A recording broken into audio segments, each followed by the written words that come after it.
Hi, hello and welcome to my channel Charulata Accounts. Class 11க்கான Commerce Unit 1 Fundamentals of Business Lab Chapter 2 Objectives of Business we are going to see in this module. Before that, I would like to thank Ma'am Kalichelvi for preparing this PPT for Commerce students, for Commerce teachers on behalf of Commerce and Accountancy teachers of Matriculation Group. Okay, now இப்போ நம்ம first சாப்டரில் பார்த்தது அந்த historical background of the business, காமர்ஸ்னால் என்ன, trade என்ன அப்படிங்கிறத பார்த்தோம். இதில் என்னென்னா objectives of business. What is meant by objectives? Objectives அப்படிங்கிறது it may be a goal அப்படின்னு சொல்லலாம். சரி, இந்த கோல் ஆஃப் த பிஸ்னஸ், இந்த கோல் ஆஃப் த பிஸ்னஸ் வந்து எது வேணாலும் இருக்கலாம். In order to increase a profit மார்ஜினாக இருக்கலாம், இன் ஆர்டர் டு இன்க்ரீஸ் எஃபிஷியன்சியாக இருக்கலாம், or to capture bigger market, or to provide better customer service or to improve the employee training. எது வேணாலும் இருக்கலாம். கோல் வந்து பிஸ்னஸோட கோல் இதில் எது வேணாலும் இருக்கலாம். Once business has determined or identified the goals அப்படின்னா the business take the steps to reach that goal இல்லையா? அந்த ஸ்டெப்ஸ் அதுதான் நம்ம என்ன சொல்கிறோம் அப்படின்னா அப்ஜெக்டிவ்ஸ் ஆஃப் பிஸ்னஸ் அப்படின்னு சொல்கிறோம். சரி, இந்த அப்ஜெக்டிவ்ஸ் ஆஃப் பிஸ்னஸ் எப்படி இருக்கணும் அப்படின்னா it should be smart. Smart in sense, S for specific, M for measurable, A for agreed, R for realistic and T for time bound. Specific அப்படின்னா goals வந்து ஸ்பெசிஃபிக்காக இருக்கணும். இப்போ சப்போஸ் ஒரு ஹோட்டல் வச்சு பிஸ்னஸ் பண்ணுறாங்க அப்படின்னு சொன்னால் அவங்க வந்து ஒரு லாட்ஜ் மாதிரி வச்சுருக்காங்க அப்படின்னு சொன்னால் அவங்க வந்து இந்த 6 months இருக்குள்ள 60% ஆஃப் த ரூம்ஸ் வந்து ஃபில் ஆகிருக்கணும் அப்படின்னு ஸ்பெசிஃபிக்காக கோலை ஸ்பெசிஃபை பண்ணியிருக்கோம். மெஷரபிள் அப்படின்னா எம் ஃபார் மெஷரபிள். ஒரு ஏதாவது ஒரு சேல்ஸ் பண்ணுறாங்க, ஒரு ப்ராடக்டை சேல்ஸ் பண்ணுறாங்க அப்படின்னா தே ஹாவ் டு கீப் திட் 1 lakh ஆஃப் சேல்ஸை அச்சீவ் பண்ணியிருக்கணும் இந்த டேட்குள்ளே அப்படிங்கிற மாதிரி மெஷரபிளாக இருக்கணும் ஒரு கோல். அடுத்தது அக்ரீட் அப்படி in sense both employee management எல்லாருமே who are all working towards step of achieving the objectives of the business should agree to reach that goal. And then realistic அப்படின்னா அந்த கோல் ஷுட் பி சேலஞ்சிங்காக இருக்கணும் and it should be able to achieve the goal with available ரிசோர்ஸஸை வச்சு அதை achieve பண்ணுற மாதிரி ரியலிஸ்டிக்காக இருக்கணும்.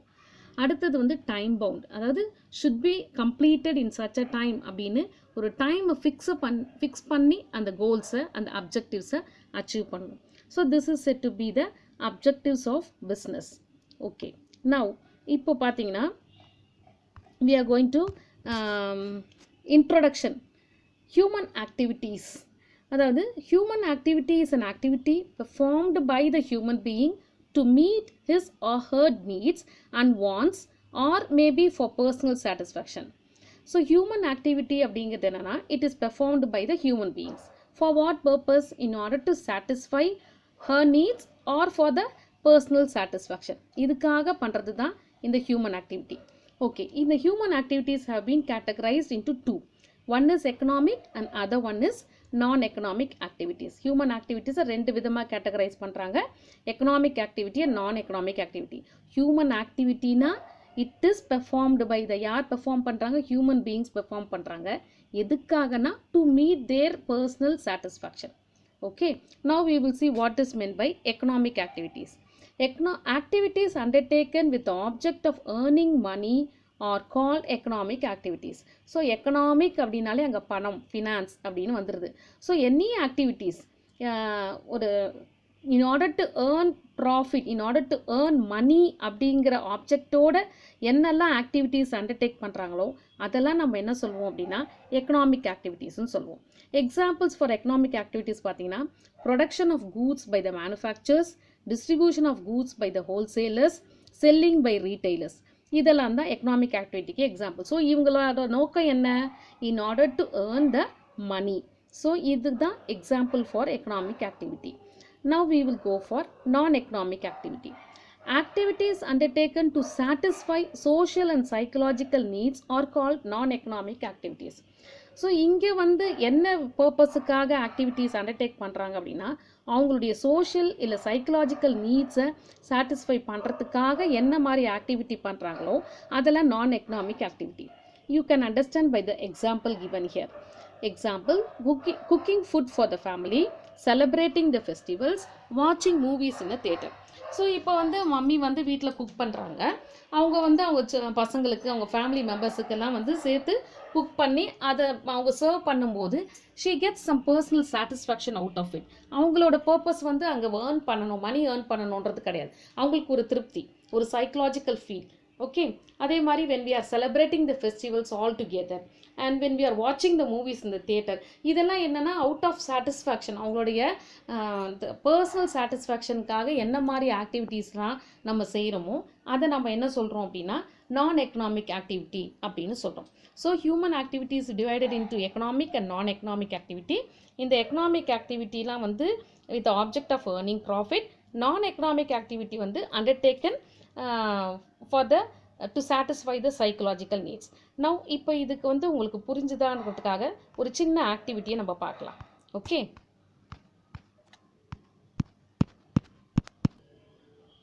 see here, differentiate the following activities into economic and non-economic. இப்போ இது வந்து நீங்கள் டிஃப்ரென்ஷியேட் பண்ண போகிறீங்க.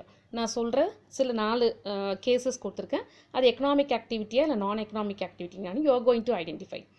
A property dealer is purchasing a house for himself. And B, a doctor is giving his son a medical treatment. C, a person is selling tea on a railway station. And D, a property dealer is buying a house for someone on commission.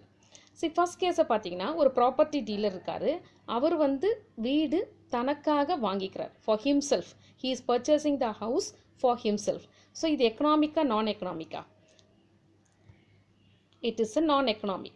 Why it is a non-economic அப்படின்னு பார்த்தீங்கன்னா it is because it is not done with the motive of earning profit. அங்கே earning profit, earning moneyங்கிற concept அங்கே கிடையாது. அவரோட சாட்டிஸ்ஃபேக்ஷனுக்காக அவர் வீடு வாங்குறாரு. So it is a non-economic activity. In the case of B, a doctor is giving his son a medical treatment. அவர் ஒரு doctor, professionally he is a doctor. He is giving the treatment to his son. அவருடைய பிள்ளைக்கு அவர் வந்து treatment பார்க்குறாரு.